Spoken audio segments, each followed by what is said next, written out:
Kina neljapäeva õhtupoolikut ja tere tulemast taas Sokkernet.ee lainele. Kui möödunud päevadel oleme olnud Premium-liiga rütmis, siis täna käes nädala teine pool taaskord ja neljapäev teadupärast ju esiliiga päev.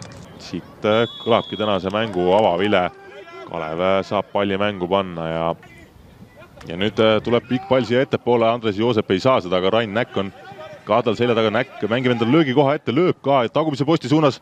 Valtna seal vastas, aga ei saada seda palli võrku ja Valtna seal appelleerib natukene ka penaltile. Nüüd päris pikalt maas istub, aga Toomas Nõmmist seda ei taha kuulda, vaatame. Ja mäng juba käib, Ševjakov läheb nüüd ise läbi, leiab sööduga Pahmaniga, Pahmanil ees ja Pahman paneb selle palli võrku. 63. minutil läheb Kalev 1-0 juhtima ja no sai just öeldud, Kalev on neid poolmomente tekitanud ja nüüd tuleb ka täismoment.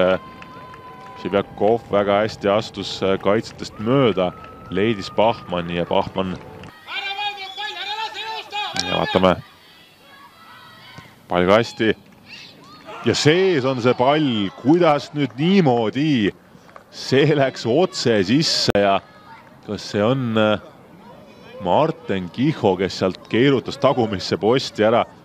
Velko pallivõrul poolkaitses ja milline kena värav siit 1-1 on 4 punkti kaugusel enne tänast siis ja Santos on siis üleminekumängu tuleb viivalt kohal, kui nüüd teisele pool kastis juba moment ja siin on Mark värava ees ja kuidas see pall nüüd niimoodi üle sealt läks. Nägite Mikk Valtna reaktsiooni ka kahe käega peast kinni. Mängis juba kõik. Penalteid siin näinud ei ole, aga mäng ei ole ka veel läbi. Ja Heinme saab kohe paremalt otsida nüüd senderduskasti ja siit on pall.